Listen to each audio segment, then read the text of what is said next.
الحمد لله رب العالمين وصلى اللهم على محمد وعلى آله وصحبه وسلم أجمعين أما بعد وبلين إيمانا وبلين خير دا وبلين أغرتني عقيدة إسلام ما في توحيدا في جلال دين ربي ولن قبه السلام عليكم ورحمة الله وبركاته bakka jirtanuttu nagaaniif rahmani rabbii guddaa isinirra haa jiraatu insha Allah. Darsiin keenya darsii gartanii gaafii asirratti xumurraa ba'ada gartanii daqaa'iqa eegasii gartanii maaddaan ramadaanaa akkamitti gartanii warra ramadaana keessa milkaa'e taanaa ka jedhu gartanii itti fufna. Hagasiifu insha Allah taalaa xumuraaf mas'alaan agartanii dhuftee jirtu yoo dubartiin tokko hoosisuurra jiraatte takki gartanii garaa qabdi dubartiin garii yoo garaa qabdu ni haqqifti rakkoo tokko tokkotu gartee haga wanni rabbi kenneef sun qaamaan wal fudhatutti qaamni ni lola haalli kanaa sun illee agartanii beekamuufii qaba gara maatiitii illee beekamuufii qaba haala takka takka inficaalaata gartanii jirjiirama isaanirraa argamullee obsamuufii qaba wabittaali ammallee hukmii ramadaanaa keessatti oo maaltu jiraa ka jedhu shari'aan rabbii guddaa lafa kaayefii jiraa jechu faxaruudhaaf argitanii nyaachuu shari'aan ayyameefii jiraa jechuu isaaniif yoo lubbuu ofiit irra sodaataniif miidhama yoo takki ilmoo isaaniit irra sodaatanillee taate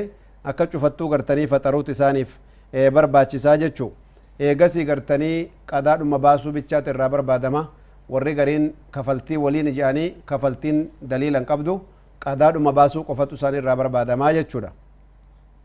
akkasumatti gartanii duuba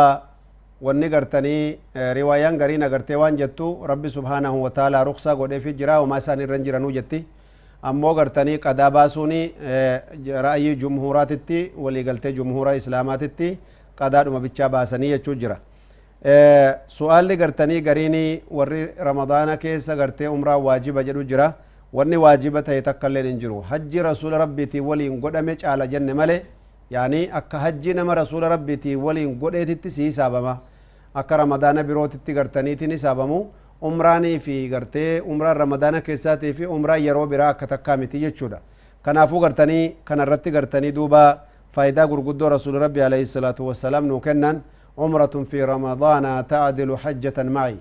umraan ramadaana keessa godhamtu hajjinaa waliin godhamte wajjuu walqixxooyti jaani hireen akkanaa kun naman dabrin jechumaafi malee waajiba gartanii duuba ramadaana keessa godhuu qabda wanni jaanin jiru alhajju walcumratu wujubuhaa marratan waahida fi lumri hajjii fi argitee umraan illee waajibummaan isii umrii keessatti yeroo tokkitti barbaachisaa yeroon kaan agartee dabalataa fi khayriidha darajaa jannataatii fi rahmata rabbiitti siquudha jechu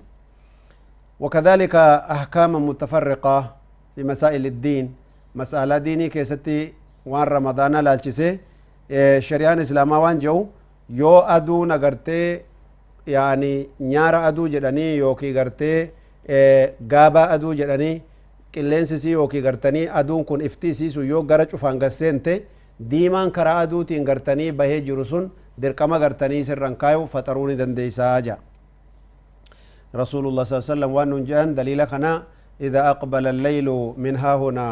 وأدبر النهار أقبل الليل من ها هنا وأدبر النهار من ها هنا فقد أفطر الصائم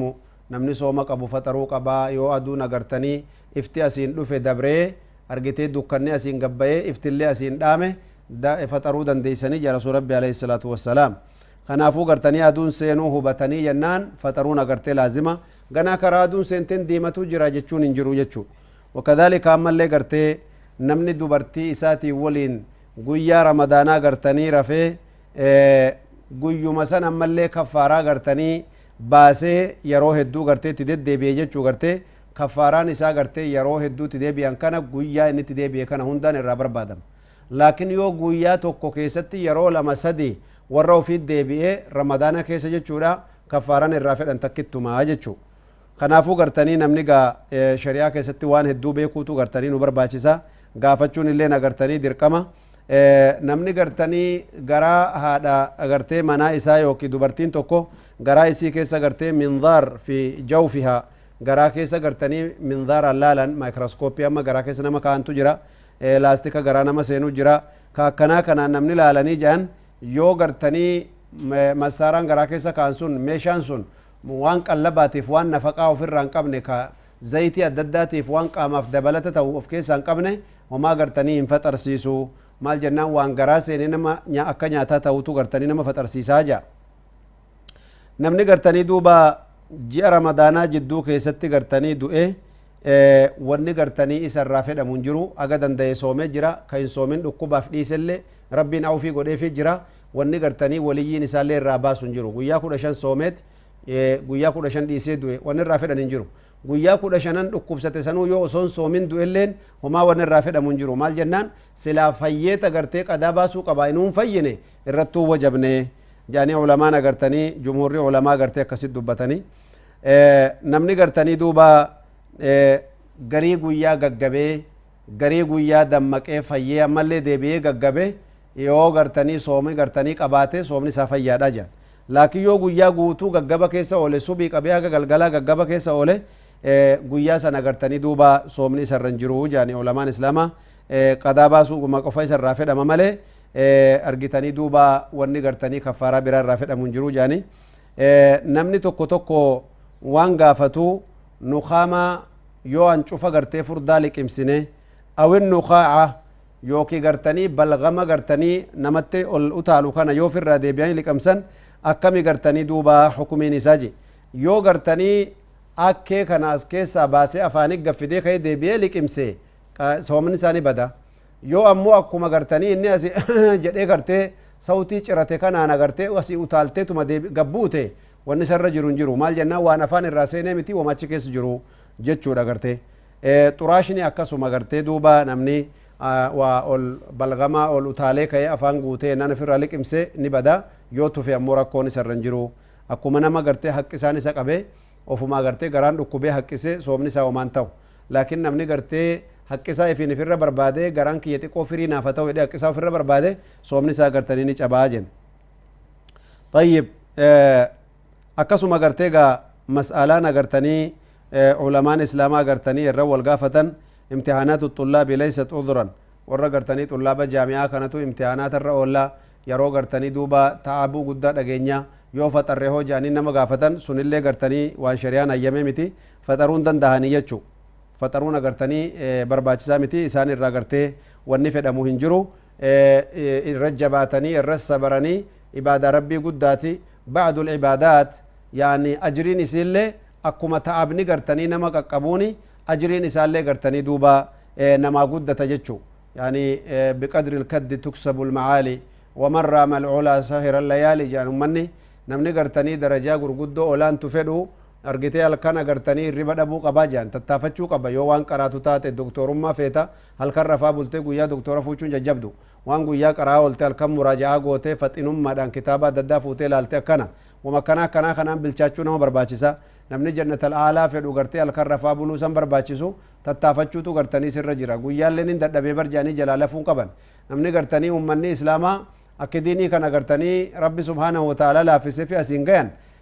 lubbuu ifitti kafalee nyaatatti dhabeen namni ulamaan rajaan warra akka imaamu nawawii ka agartanii osoonni kitaaba katabuu jiru diinii rabbii kana ummataaf katabuu jiru argitanii kitaaba kaan irraa kaanit dabarfachuu jiru iraata fidanii bira kaayanii iraata kaan osoonni gartee dhaqqabeen fudhatin ka'uma ofii beela qabu masaalaa kanan katabee kaa osoo jedhu kaan irra mi'ooyti kaan irra mi'ooyti akkasitti osoo katabuu jiruuti iraata gartee goggogee salaanni subii ga'ee yoo inni ka'ee subiin itti zaanamee innaan subii salaatee ka'u qursiinuu dhufee jechuu lammata argitanii qursii fidanii bira kaanii ka goggogaa edaa jalaa fuudhan warra akkasitti gartanii ilmii rabbiitiif diinii rabbiitiif hayaata ofii gartanii nafaqaa godhe jira obboleeyyan islaamaa kanaafuu rabbi birallee gartanii akkasumatti darajaa gurguddoo olaantu kennaniif ergamaan rabbii sallallahu alaihi wa alihi wasallam waan nu barsiisan keessatti yaa obboleeyyan kiyya namni tokko jannata rabbiin kennee fi jannata seene yeroo gartanii jannata seenu fooqii gartee obboleeyyan isaa gurguddoo olaantu yaani wal argisiiftanii je كأنه كوكب الدري akka gartee nama urjii gartanii samaawaati keessa jiru wal agarsiisutti agartee fooqii obboleessa keessanii jannata keessatti wal agarsiiftanii je ka agartanii inni caalu hagama walirraa fagaata gaa samaawaati fardii sirraa fagaata jechuun nam tokko darajaan isaa jannata keessatti rabbi gartee warra akkas olaanu san nu haa godhu idan wanni akkasii sun gartanii duuba obboleeyyan islaamaa waan shari'aa rabbii guddaa keessatti rabbiin subhaanahu wa ta'ala nurraa barbaadu jechuudha rabbi subhaanahu wa ta'ala haalaat akkanaa kana keessatti yoo ati nama olaanu darajaan isaa olaanu kanamni wal garsiisu gaagaa kun olaala balu barbakkanni qubate laal olla anbiyaa olla gartanii warra saalihotaa warra jajjabaasan qubate bar kajedhanii si garsiisan ta'uu feetu taate ammarraa gartanii hirriba xiqqeessu ammarraa biizii jechuu xiqqeeffachu akkasumatti gartee akka gaafa san quba ciniinnaan agartanii homaa takka faayidaan qabdu quba ciniinnaadhaan akka gartanii duuba booda naman qabanne ammaan tana tattaafachu ammaan tana hijaabaa fi shari'aa rabbii guddaa irratti gartanii tattaafachuutu gartee nama barbaachisaa jechuu nama hijaaba qabdu intala gartee diinii qabdu ka fuulli hidhaa ka harkisii gartee cufa waan kana yoo arginu yaani gartee abbaan illee yoo argu ilmoo ofii hawwuu qabda haati yoo argitu ilmoo ofiitiif agartee dheebochuu qabda intalti illee yoo agartee lubbuu isiitiif yaaduu qabdi sa intalli akkana uffattu kun wama jiraafi malee akkamitti gartee waan akkanaa kanaan of rakkifti rakkoo miti aslan inni yoo gartee dhugumaan lazzaan imaanaa jiraate yaa obboleeyyan imaanaa wallaahi lazzaa imaanaatu gartanii irra miyaawa tatacabadu allah tabaaraka wataaalaa bih rabbittiin dhiyaatta rabbi subhaanahu wataalaa gartee jaalala isaattiin arkatta سئلت أم سلمة رضي الله عنها وأرضاها لماذا تواذبي على السواك دائما فإننا نخاف على أسنانك مالف سواك قرتني يروه الدو جالتا الكان كان كيتو في الرابوك سوغي سيبري جانين جنان سنينان صداتنا آيتين فإني سمعت رسول الله صلى الله عليه وسلم إرقم ربي تندقى يجرى برجت إن السواك مطهرة للفم ومرضاة للرب جل وعلا سواك نقرتني أفان نمالني قل ليسا قل لني طهارا من الإيمان الطهور شطر الإيمان يعني قل لني في نظافة نتكبدو نص إيمانات يتشجر نصف إيمانات بليا شنا إيمانات خنافو قل لنا أفاني كشنا إيمانات لك أبديتين جالل ربي قد لنا ما في جالل ربي سبران ديم ويوات سواك قباتلان خناف قرتي سواك كنانين جالل ربي بربادو جرا خناف سواكني يروهن دارك كيسا نمبوني جتين سبحان الله يعني الدوام على مرضات الله تبارك وتعالى عين العبادة وإرضاء الله جل وعلا عبادة رايوتو قرتي كان يجو حتى في أمور السواك أما تو وانا كسواكا فانا مني وما تياد ونجرو تربانا غزي نمني سون سواكا نفاف الرسالات ورقا نما سواكا شو آدا قرتي جل اللي قرتني خيري كسارقة لكن رسول الله صلى الله عليه وسلم لولا أن أشق على أمتي وصوص إلى أمتك يتجبات جدي سوداتشو في بعد لأمرتهم بالسواك سواكة سلايسان أججاجي وما تقو كنا قد فتشو نور رجل رب ليكيا خنا فوقرتني ربي نرنو هاغرغارو ترتي خيري كيسا ناجرادا والسلام عليكم ورحمة الله وبركاته